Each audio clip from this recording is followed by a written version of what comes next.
Assalamualaikum warahmatullahi wabarakatuh. Kami dari kelompok 2 akan mempresentasikan hasil diskusi kami tentang teknik sampling. Sebelumnya, kami akan memperkenalkan anggota dari kelompok kami. Yang pertama yaitu ada Zuharina dengan NIM 19314139. Yang kedua, Herdina Fitriani dengan NIM 19314144. Dan yang terakhir yaitu Evita Eka Nuridayati dengan NIM 19314145. Materi yang pertama yaitu pengertian teknik sampling menurut para ahli. Yang pertama yaitu ada Sugiono. Pengertian sampling merupakan teknik pengambilan sampel.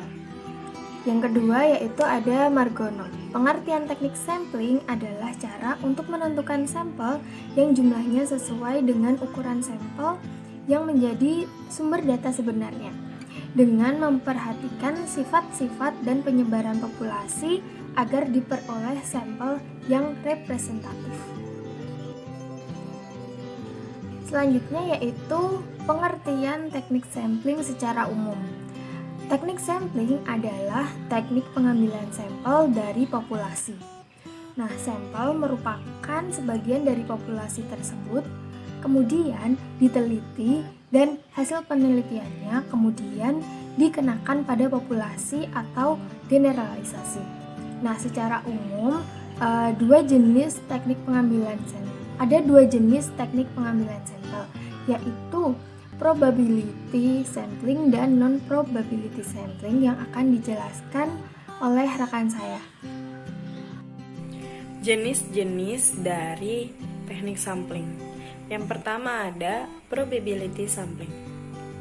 Probability sampling sendiri merupakan suatu teknik sampling di mana setiap anggotanya atau seluruh anggotanya memiliki peluang yang sama untuk dipilih sebagai sampel.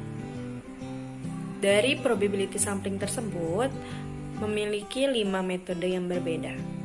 Yang pertama ada simple random sampling.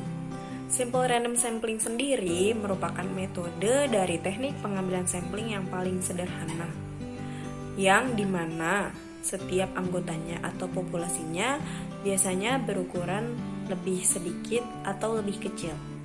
Metode ini biasanya dilakukan dengan cara undian dan juga tabel angka acak.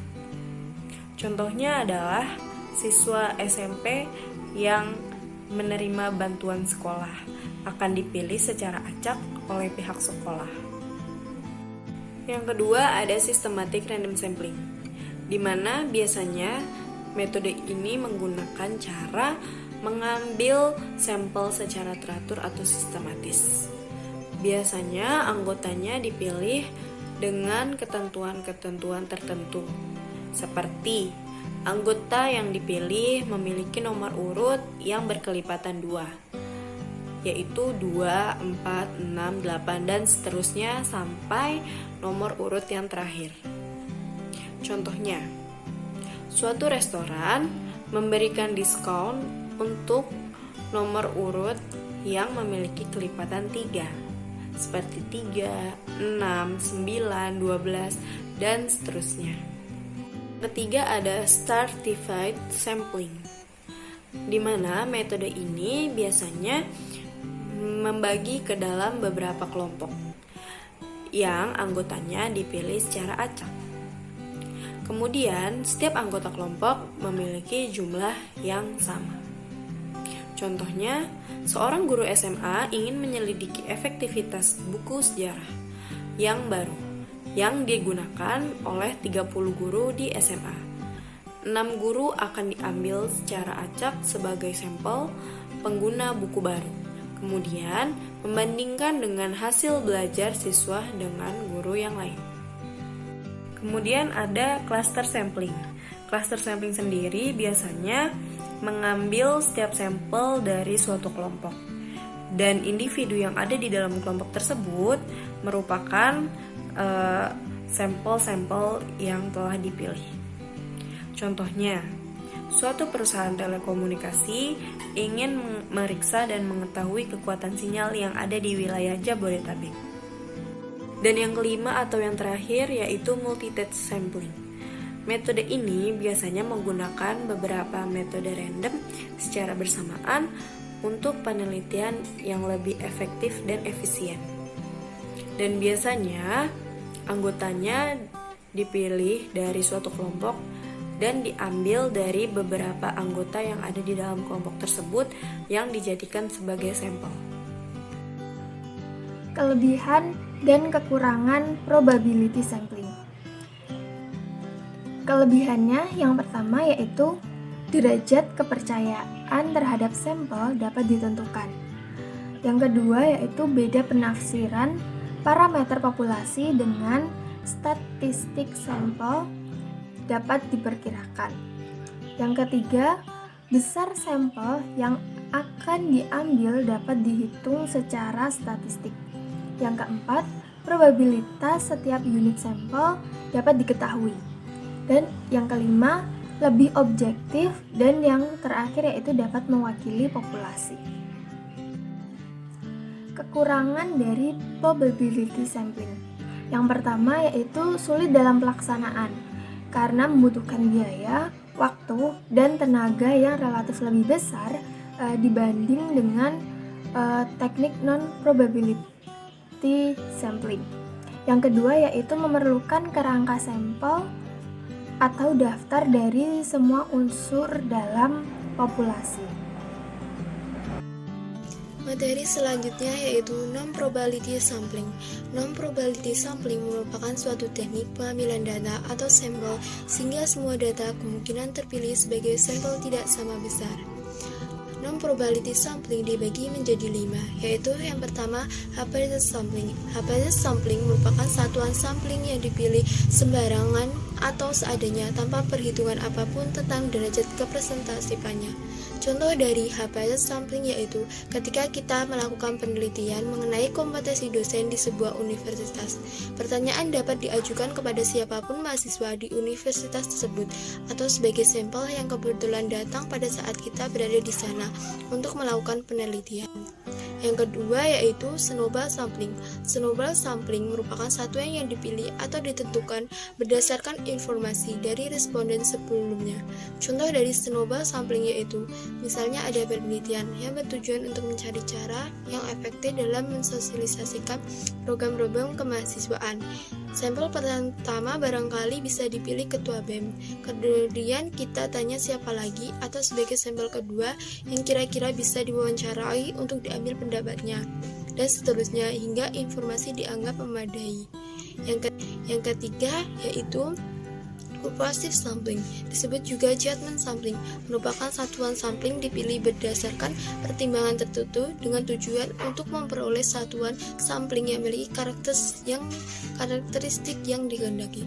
Contohnya yaitu misalnya dalam sebuah penelitian pengelolaan pendidikan yang bertujuan untuk melihat daya saing SMA dalam kerangka WTO. Barangkali untuk tahap awal akan lebih baik sampel dipilih dari SMA yang memiliki nilai UN baik, populer di masyarakat, serta kelulusan siswa masuk PTN cukup tinggi. Yang keempat yaitu accidental sampling. Accidental sampling merupakan metode penentuan sampel dengan mengambil responden yang kebetulan ada atau tersedia di suatu tempat sesuai dengan konteks penelitian. Contoh dari accidental sampling yaitu pada penelitian untuk meneliti perilaku konsumen di minimarket, peneliti bisa mengambil sampel dengan teknik accidental sampling dengan memilih siapa saja yang datang ke minimarket untuk diberikan kuesioner atau pertanyaan. Yang kelima yaitu voluntary sampling. Voluntary sampling merupakan metode yang paling umum dari jenis sampling ini. Ada sampling melalui telepon. Sampling semacam ini sering digunakan oleh stasiun televisi dan radio untuk mengumpulkan opini publik mengenai isu yang sedang hangat dibicarakan. Masyarakat seperti partai politik yang paling banyak didukung capital punishment dan Kelebihan dan kekurangan non-probability sampling. Kelebihannya yang pertama, lebih kondusif dan praktis dalam menyebarkan survei.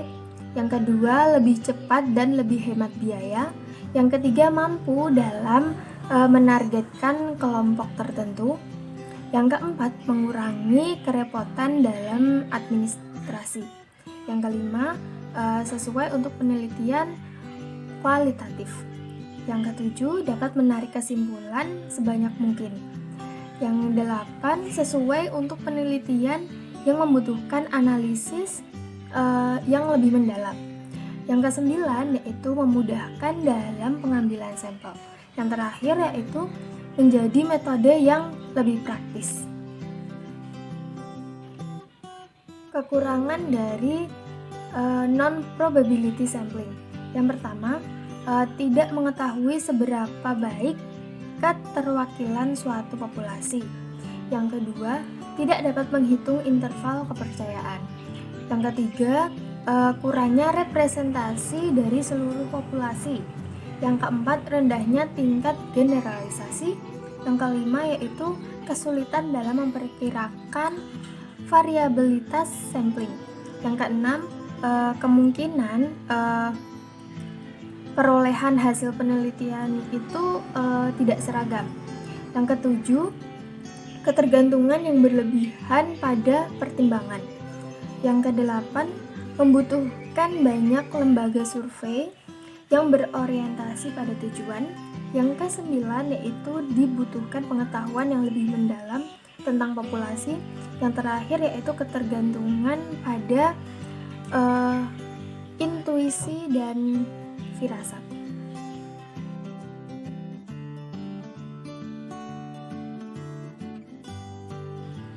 Nah, itu tadi presentasi dari kelompok 2. Kurang lebihnya mohon maaf. Wassalamualaikum warahmatullahi wabarakatuh.